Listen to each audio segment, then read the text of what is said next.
12월 29일 월요일 매일 묵상을 시작하도록 하겠습니다. 오늘의 본문 말씀은 미가서 7장 14절에서 20절까지의 말씀입니다. 어제 주일 설교를 통하여서 매일 성경 27일 토요일 본문을 다루었고, 오늘 매일 묵상은 28일 주일 본문으로 미가서 마지막 부분을 다루도록 하겠습니다. 사실 어제 주일까지는 상당히 심각한 내용을 많이 다루었어요. 그러나 오늘 미가서를 마무리하면서 이스라엘의 회복을 이야기하고 있고, 그 회복을 바라는 미가 선지자의 기도와 찬양을 담고 있어서 어제 본문과는 상당히 다른 분위기를 연출하고 있다라고 볼 수도 있겠죠. 오늘 본문으로서 시작되는 14절에 회복이라는 이미지를 연상시키기 위해서 미가는 여호와께 우리의 목자가 되어 주실 것을 요구하고 있습니다. 그래서 남유다와 여호와의 관계를 양과 목자의 관계로 묘사하고 있는 것이죠. 그리고 바산과 길르앗에서 먹여달라고 강구하고도 있어요. 실제로 여러분이 화면에서 확인할 수 있는 바산과 길르앗은 비옥한 땅의 대표적인 장소라고 할 수 있겠죠. 야르묵강을 사이에 두고 남쪽은 길르앗이 있고 북쪽은 바산이 있습니다.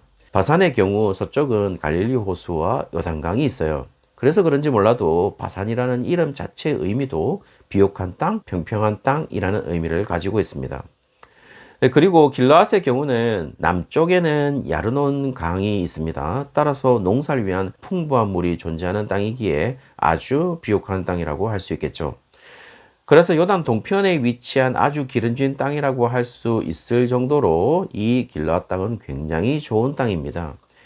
이런 땅이라는 것은 당연히 역사적으로 열강들의 침략의 대상지가 될 수밖에 없죠. 그래서 두 곳 모두 기원전 732년에 아수르 왕인 디글랏빌레셀에 의해서 정복을 당한 지역이기도 합니다.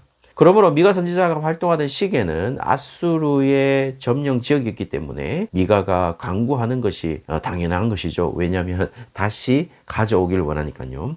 그러나 문제는 바산의 경우는 유다의 지역으로 잘 포함되지 않았습니다. 신구약 중간기에서도 페르시아, 헬라, 로마의 지배를 받고 있었거든요. 그러므로 유다에 소속된 땅이라는 의식보다는 이방의 땅으로 더 인식될 가능성이 높습니다. 길르앗의 경우도 아수르의 점령 이후에 계속 이방인들이 살았고, 마카비 시대에 길르앗에 있는 유대인들을 구했다는 것은 여전히 유대 지역으로 포함되지 않았던 것으로 보입니다. 만약 유다에 속한 땅이었다면 유대인들을 구할 이유가 없으니까요.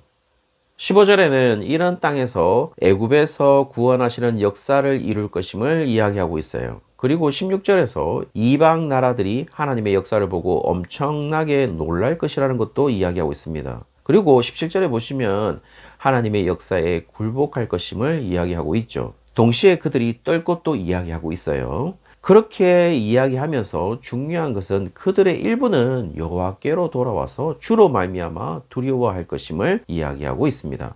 한마디로 이방도 회복될 것임을 이야기하고 있는 것이겠죠. 그렇게 생각할 수 있는 근거는 몇 가지가 있는데, 첫 번째로 좁은 구멍에서 나올 것이다 라는 것을 기록해 놓고 있는데요. 원문에서 한 단어로 표시되어 있습니다. 미스 게레트라고 해서 한글 번역은 좁은 구멍이라고 했지만 원래 뜻은 가장자리, 테두리, 성체, 요새라는 의미로 사실은 부정적인 이미지가 아니라 긍정적인 이미지로 사용될 수도 있어서, 만약 성체나 요새의 의미를 가진다면 자신들이 보호받는 것이고 안식처일 수 있는 가능성도 있는 장소라고 볼 수 있겠죠. 그래서 오늘 본문의 표현은 그들이 자신들의 생명이 보호받을 수 있는 곳에서 나올 것이다 라는 것을 이야기하고 있습니다. 이유는 간단합니다. 그들의 생각에 그곳은 더 이상 자신들이 보호받는 곳이 아니기 때문인 것이죠.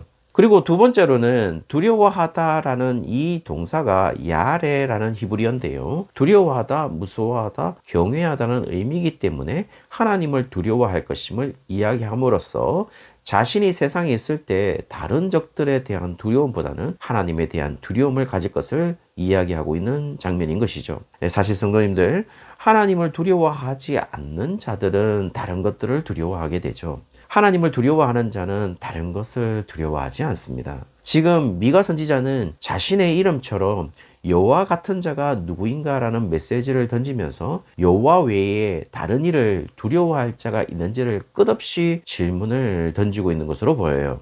그 질문이 18절에 직접적으로 나타나고 있습니다. 그러면서 미가 선지자는 찬송을 이어가는데요. 그 찬송 속에 신앙 고백을 하게 됩니다. 그 신앙 고백은요, 주와 같은 신이 어디 있으리까? 라고 해서 히브리어로는 세 단어로 구성되어 있는데요. 미, 엘, 카모카라고 해서 이 세 음절을 연결해서 발음하게 되면 미엘 카모카라고 해서 사실 비슷하게 미카로 들리게 되고 그 미가의 이름을 이야기하고 있음을 바로 알 수가 있는 것이죠. 자신의 이름을 통하여서 일종의 신앙 고백을 하고 있는 장면이라고 할 수 있을 것 같아요.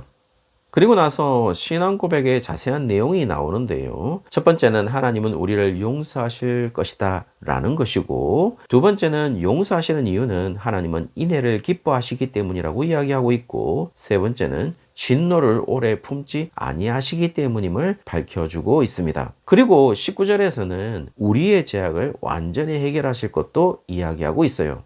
따라서 우리는 본래 죄인이고 하나님의 용서와 인애와 은혜가 필수적인 인간임을 이야기하고 있는 것이겠죠. 결코 이런 자기를 가진 인간이 아니라는 것을 말해주고 있습니다. 사실 자세히 보시면은 우리의 어떤 노력으로 우리의 죄가 해결된다는 부분이 단 한 군데도 나와 있지 않습니다. 오로지 하나님 때문에 우리의 죄가 해결될 것임을 이야기해 주고 있죠. 그리고 더 놀라운 것은 20절에 보시면은 이것이 약속 이행에 의한 것임을 이야기하고 있습니다. 여전히 약속을 깨는 하나님의 백성들이지만 하나님이 그 약속을 지키고 계심을 이야기하고 있는 것이겠죠.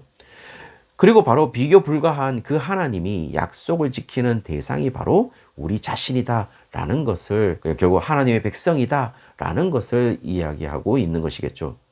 그리고 이런 관계를 지키는 유일한 분이 여호와시고, 이런 관계를 지킬 수 있는 다른 자들이나 신들이 있어서가 아니라 유일하게 이런 관계를 지킬 수 있는 유일한 신이시기 때문임을 진술하고 있는 장면인 것이죠. 우리에게 던져지는 질문은요, 우리는 우리 인생에 주와 같은 이가 없고 여호와 같은 이가 존재할 수 없음에도 우리는 우리의 인생에 주와 같은 이를 수없이 찾고 여호와 같은 이를 수없이 찾습니다. 그리고 더 심각한 것은 주와 같은 이로서 유사한 주님, 여호와 같은 이로서 유사한 하나님을 끝없이 우리 인생에 만들고 있다는 것이죠.